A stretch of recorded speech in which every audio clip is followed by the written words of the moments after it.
Welcome back to the deep dive. Ever feel like you're just drowning in choices? Oh, yeah. You know? Right. Like picking a career or making a big purchase. Mhm. Or even just like, what's for dinner? Oh, absolutely. Today we are diving into a pretty cool approach to decision making that might just change your life. We're talking about framework thinking. What's interesting about this is that it's not about having all the answers. Right. But having, a process for finding them. Okay. It's like having a mental toolkit Ooh, I like that. equipped with, proven strategies to tackle any challenge. Awesome. And to help us with this, we are using this really cool article from toolthinker.com. Yes. They are all about using these mental tools to solve problems and make smarter choices. So get ready, listeners, to upgrade your decision-making game. Absolutely. By the end of this deep dive, Yes. you'll not only understand what framework thinking is, but you'll also get a grasp of how it's used in various careers. Right. And more importantly, how you can apply it to your everyday life. Okay, I love it. Let's break this down. First things first. What exactly are framework thinking? So at its core, it's about using established models to analyze situations and make decisions, like mental blueprints. Okay. Instead of starting from scratch every time, you're using proven strategies, Mm-hmm. almost like having a cheat sheet for success. So it's like instead of reinventing the wheel, you're grabbing the right tool from your mental toolbox. Exactly. And just like any toolbox, it's Yeah. filled with a variety of tools for different jobs. Right. Think of something like a SWOT analysis. Okay. It helps you assess the strengths, weaknesses, opportunities, and threats related to a decision. Let's say you're choosing between two job offers, right? Okay. By listing out the SWOTs for each offer, Yeah. the best path becomes much clearer. Ah, SWOT. Okay, I've heard of that one. I honestly always thought it was just for businesses, though. Mhm. I never realized I could use it for, personal decisions, too. Yeah. Yeah. It's incredibly versatile. Yeah. And that's just one example. You've also got things like OKRs, Okay. objectives and key results, Mm-hmm. for setting clear goals and tracking progress. Imagine using that for your personal fitness goals. Right. You set an objective like running a 5K, Yeah. then break it down into key results like, running twice a week, gradually increasing your distance. Okay. Suddenly that big goal feels a lot more achievable. Oh, I love that. Breaking it down into those smaller steps. Now, what about pestle analysis? I've had that one thrown around, too. Yeah, so PESTLE is like looking through a multifaceted lens, Oh, okay. examining the political, economic, social, technological, legal, and environmental factors Wow. that might influence the situation. Okay. Imagine you're considering moving to a new city. Right. Using PESTLE, you could analyze the job market, Mhm. cost of living, cultural scene, Right. even things like climate change impact and local regulations. Wow, pestle is like the ultimate checklist for understanding the world. It goes way beyond just gut feeling, It helps you analyze all those external forces you might not even think about. Exactly. And that's why framework thinking is becoming so essential in today's world. With information overload and constant change, Right. these frameworks help us cut through the noise Yeah. and make smarter, more informed decisions. So we've established that framework thinking is this super powerful approach, but where do we actually see it in action? The article talks about specific jobs. Yeah, so it's really fascinating Yeah. how diverse these roles are. You might be surprised to learn that framework thinking isn't confined to just, say, business analysts. Right. Although it's certainly crucial for them. Okay. It spans across various fields, Yeah. from project management to data analysis. Okay. And even creative fields like design. Let's dive into some of those roles. First up, we have the business analyst. Yes. They sound like the ultimate problem solvers. Yeah, they are. But what distinguishes them as framework thinkers is their structured approach. Okay. For instance, they might use SWOT analysis to identify a company's strengths and weaknesses or apply SIPOC. SIPOC. Yeah, so that's suppliers, inputs, process, outputs, customers, to map out the flow of a business process. Okay. They bring order to the chaos, helping companies streamline their operations. So it's not just about crunching numbers. Right. It's about applying a framework to make sense of the data Mm-hmm. and recommend actionable changes. Yes. Okay, so that's for analyzing the present. Right. But what about anticipating the future? That's where strategic planners come in, right? Exactly. Strategic planners are all about the long game. Okay. They use frameworks like PESTLE analysis All right. to understand potential future challenges and opportunities. Got it. Let's say a company is considering expanding internationally. Okay. The strategic planner would use PESTLE to analyze, the political landscape of a new market, potential economic fluctuations, even cultural nuances that could affect the business. And then they developed strategic plans to navigate those complexities. So while the business analyst is looking inward at the company's current operations, the strategic planner is gazing into the crystal ball, trying to predict the future. You got it. And they often use a fascinating technique called scenario planning. Oh, okay. Where they create multiple what-if scenarios to prepare for different possibilities. They're like chess masters. Right. Thinking several moves ahead. That's incredible. I'm already feeling inspired to apply some of this to my own life. We've talked about business and strategy. What other areas use framework thinking?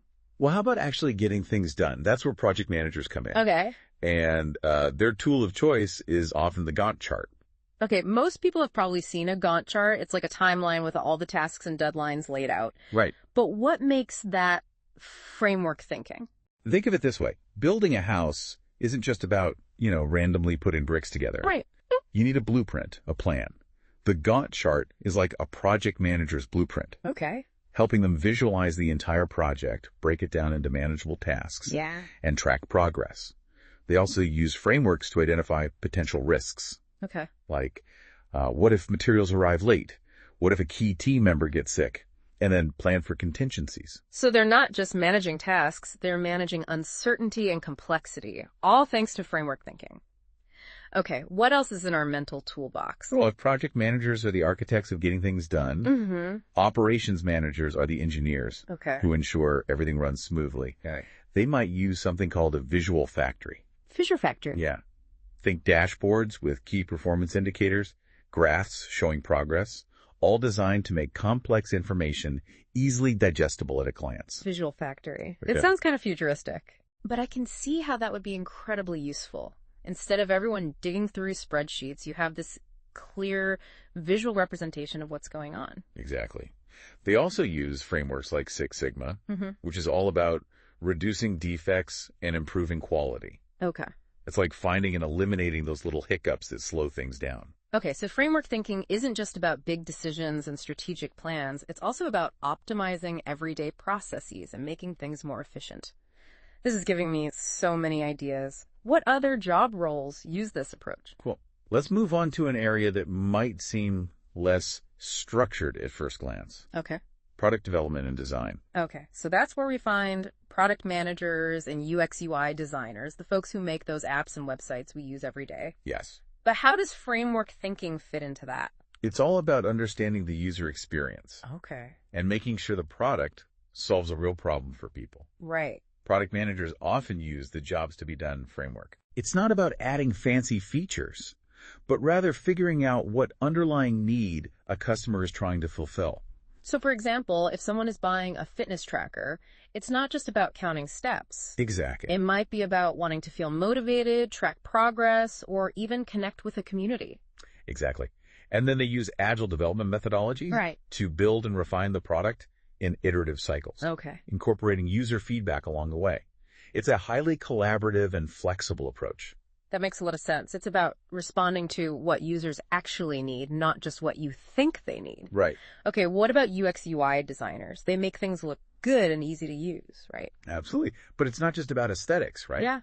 They use frameworks like user journey mapping to understand how a person interacts with a product. Okay. Step by step. Okay. Imagine mapping out every interaction you have with your favorite app, from opening it to completing a task. Okay, yeah.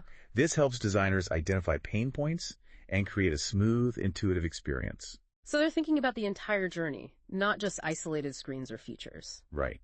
They also use customer personas. Right. Basically, creating fictional but realistic representations of different types of users. Okay. This helps them design for a variety of needs and preferences, not just a single ideal user. This is mind-blowing. Framework thinking is everywhere, even in places I wouldn't have expected. And we've still got more to explore. There's the world of data analysis and research, where data analysts and market research analysts use these tools to uncover insights and trends. But before we jump into that, let's take a quick pause. You've been bombarded with a lot of information. What's standing out to you so far? Honestly, what's hitting me is that framework thinking isn't just for specific jobs. Right. It's a mindset, a way of approaching any problem in a more structured way. I'm already starting to see how I could apply some of these ideas to my own end life. That's the beauty of it. Yeah. These skills are transferable, and they can benefit you no matter what you do. But we're not done yet. Next, we'll dive into those data-driven roles and then get even more practical. Okay. With tips for how you can start developing your framework thinking skills. I can't wait. This is just the beginning of our deep dive into the world of structured problem solving. Stick with us. All right, so we've seen how framework thinking helps in all sorts of jobs, from like analyzing a company's strengths to planning these big projects. But what about like us regular folks who aren't, CEOs or master strategists? Right. Can we really use this stuff in our everyday lives? Absolutely. You don't need a fancy job title to benefit from structured thinking. Okay, good. Remember, it's a mindset.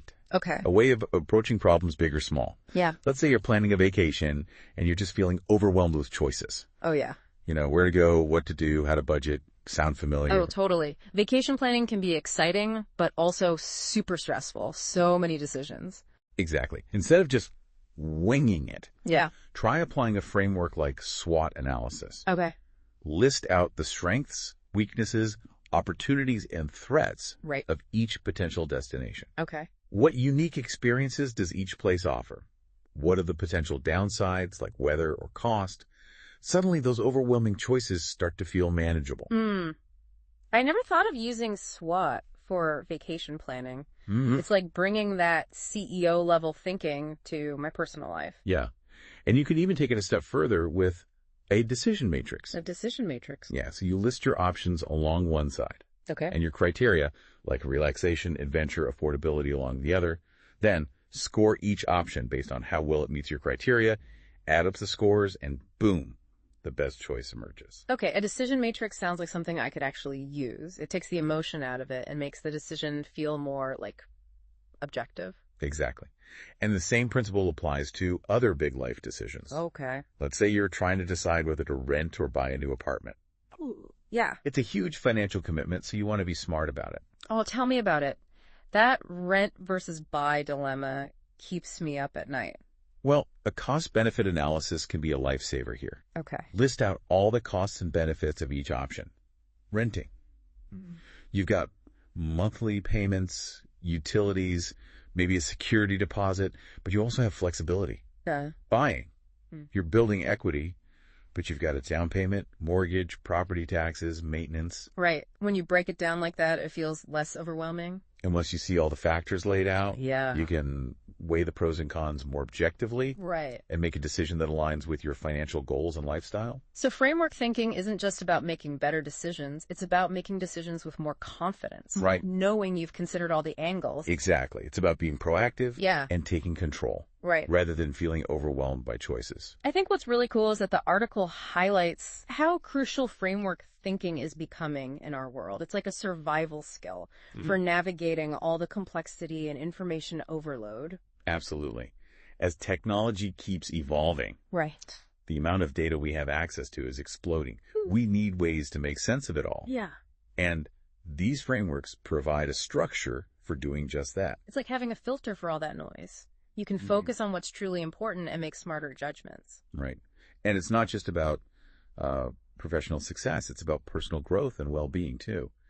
When you make better decisions in all areas of your life, Yeah. you feel more empowered and in control. That's what I'm loving about this whole concept. It's so empowering. But I have to ask, we've talked about a lot of different frameworks.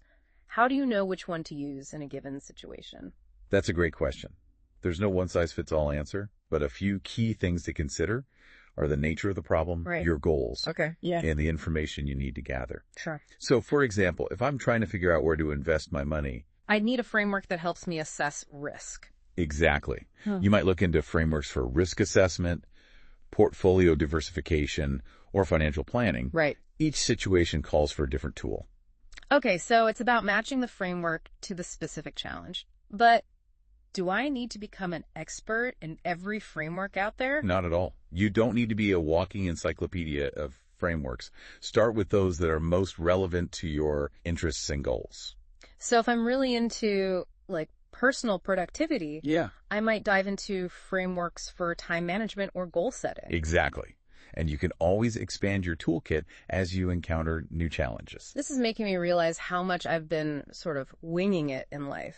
I've been relying on gut feelings and intuition, which isn't always bad, but maybe I could benefit from a little more structure. Intuition definitely has its place, but combining it with structured thinking can be incredibly powerful. It's about finding that balance. And remember, you don't have to be perfect at this right away. Right. It's a learning process. Okay, that's reassuring. It's about experimenting, seeing what works, and gradually getting more comfortable with this way of thinking. Exactly. And the more you practice, Yeah. the more intuitive it will become. You'll start to see patterns, make connections, Right. and anticipate consequences more effectively. Yeah. It's like working out your mental muscles. Yeah. The more you use them, the stronger they get.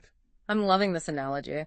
So let's shift gears and talk about this data-driven roles we mentioned earlier. What kind of framework thinking magic do data analysts and market research analysts bring to the table? They're like detectives, Okay. uncovering hidden clues and patterns Right. within mountains of data. Yeah. Data is everywhere these days, Yeah. from online shopping habits Right. to social media trends to scientific research. It's the data analyst's job to make sense of it all. I swear, everywhere you turn, it's data, data, data. So these data analyst folks must be in high demand, right? You're not wrong. Companies are drowning in data, and they need skilled analysts to help them extract valuable insights. Okay. For example, a data analyst might use a technique called hypothesis testing. Hypothesis testing. Yeah, which is like running a scientific experiment, Okay. but for data. Okay. Let's say a company wants to know if a new marketing campaign is actually driving sales. Okay. The analyst will formulate a hypothesis. Right. This campaign will increase sales by 10%. Okay. And then use statistical tools to test whether the data supports that hypothesis. So they're not just looking at numbers, they're using a structured approach to test assumptions and draw meaningful conclusions. That's fascinating. What about market research analysts? What kind of frameworks do they use? They're all about understanding consumer behavior. Yeah. What makes people tick, what they want, Right. what influences their buying decisions. Okay. They use frameworks like conjoint analysis Conjoint analysis. Okay. to figure out which product features are most important to consumers. Imagine you're developing a new smartphone. A conjoint analysis could help you determine whether people value a better camera, a longer battery life, Right. or a faster processor more highly. Okay. This helps companies design products that people actually want to buy. That's incredibly valuable information. So they're not just guessing. Right. They're using a framework to gather data and understand consumer preferences in a very systematic way. Exactly. And they also use a technique called market segmentation, Okay. where they divide consumers into different groups Right. based on their demographics, lifestyle, needs, and values. Got it. This helps companies tailor their marketing messages and product offerings to specific target audiences. Okay. It's about reaching the right people with the right message at the right time. This is blowing my mind. Framework thinking is truly everywhere, from planning vacations to developing new products to understanding customer behavior. It's like a secret code to making smarter decisions and navigating a complex world. I'm glad you're seeing the power of it. Yeah. And remember, these skills are transferable to virtually any area of life. This deep dive has given me a whole new perspective on problem solving. Yeah. But we're not quite done yet, right? Next, we need to get practical and talk about how our listeners can actually start developing these framework thinking skills. You got it. In the next segment, we'll provide some actionable steps and resources to help you level up your decision-making game. Stay tuned. Okay, so we've explored how framework thinking is used in all sorts of fascinating jobs. Yeah. And even how we can apply it to our everyday decisions. But now, let's get down to brass tacks. Yeah, let's do it. How can our listeners actually start using this stuff? Right. And make it a habit. Yeah, it's one thing to understand the concept, Right. but quite another to put it into practice. Right. The good news is, it's like any skill. Okay. The more you use it, the better you get. So it's like learning to ride a bike. Exactly. You're going to wobble a bit at first. Yeah. But eventually it becomes second nature. Exactly. And just like learning to ride a bike, Yeah. you don't start by trying to do a wheelie. Right. You start with the basics, you build your confidence, Right. and gradually take on more challenging maneuvers. Okay, I like that. Break it down into manageable steps. So what's step one for someone who's totally new to framework thinking? The most important thing is to start by identifying areas in your life where you feel, stuck, overwhelmed, or indecisive. Okay. Think about those recurring challenges or decisions that keep tripping you up. So it could be anything from like, what career path should I choose? Yeah. To how do I get control of my finances? This. To how do I finally organize my messy closet? Exactly. Don't be afraid to start small. Okay. You don't need to tackle the biggest, most complex problem in your life Right out of the gate. Okay, so I've pinpointed an area where I could use some help. Now what? Good. Do I just randomly Google frameworks and see what pops up? Well, the toolthinker.com article we've been discussing is a fantastic starting point. Okay, yeah. They provide clear explanations of some of the most commonly used frameworks. Right. You can also find tons of resources online. Okay. Like videos, articles, even online courses. So much information out there. It can feel overwhelming. It can. Do I need to become an expert in every framework? Not at all. The goal isn't to memorize every framework under the sun. Right. It's about finding the tools that resonate with you and that seem most relevant to your current challenges. So if I'm really struggling with time management, I might focus on frameworks like the Eisenhower matrix. Yeah, great example. Or the Pomodoro technique. Exactly. Start with a few that pique your interest and that you feel you could actually apply to your life. Okay, so I've picked out a few frameworks. Right. Now what? How do I actually start using them? Pick a low-stakes situation and give it a try. Okay. It could be planning a weekend getaway. Right. Organizing a small project at work. Okay. Or even just deciding what to make for dinner. So instead of trying to overhaul my entire life with a framework, yeah, I can experiment with it on a smaller scale first. Exactly. Yeah. Think of it as a trial run. And remember, don't be afraid to make mistakes. Right. It's all part of the learning process. That takes the pressure off. It does. So it's about being willing to experiment, try new things, and see what works. Absolutely. And as you gain experience, you'll start to develop your own intuition about which frameworks are most effective in different situations. This is making me realize that framework thinking isn't just about following a rigid set of rules. Right. It's about being adaptable, creative, and even a little playful. You got it. It's about having a mental toolbox and knowing which tool to reach for in different situations. Right. And just like any good craftsperson, you might even need to modify a tool. Right. Or create your own hybrid approach. Okay. To fit the specific needs of a project. Okay, so let's talk about the benefits. What are some of the real-world results that people can expect from becoming more effective framework thinkers? Well, for one thing, you'll be able to make decisions with more confidence and clarity. Okay. You'll be less likely to get bogged down by analysis paralysis or to second-guess yourself. Right, because you've done the work, considered the options, and weighed the consequences in a structured way. Exactly. And you'll be better equipped to solve problems, both big and small. Right. Framework thinking helps you break down complex challenges into manageable steps. Yeah. Identify root causes. And develop effective solutions. It's like having a mental map to guide you through those tricky situations. Right. And because framework thinking is all about clarity and structure, it can also help you communicate your ideas more effectively. Oh, okay. So whether you're writing a report, pitching a new idea, right, or even just explaining your reasoning to a friend, you'll be able to present your thoughts in a more logical and persuasive way. So whether you're at work or are in your personal life, these skills can really come in handy. Absolutely. And as we've mentioned throughout this deep dive, framework thinking can be a powerful tool for career advancement. Okay. It demonstrates that you have a strategic mindset, the ability to think critically, and a knack for solving problems. All highly valued skills in today's workplace. So if you're looking to level up in your career, developing your framework thinking skills is a smart move. Absolutely. It's an investment that can pay off in countless ways. I'm sold. Framework thinking is officially on my to-do list.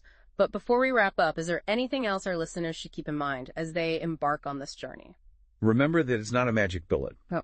Like any tool, frameworks can be misused or overused. The key is to use them strategically, not as a crutch. So don't try to force every situation into a framework. Sometimes you need to trust your gut. Or think outside the box. Exactly.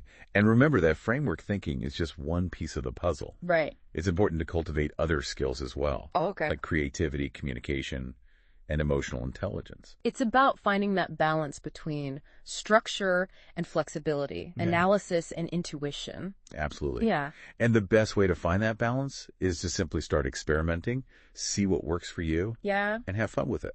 That's a great note to end on.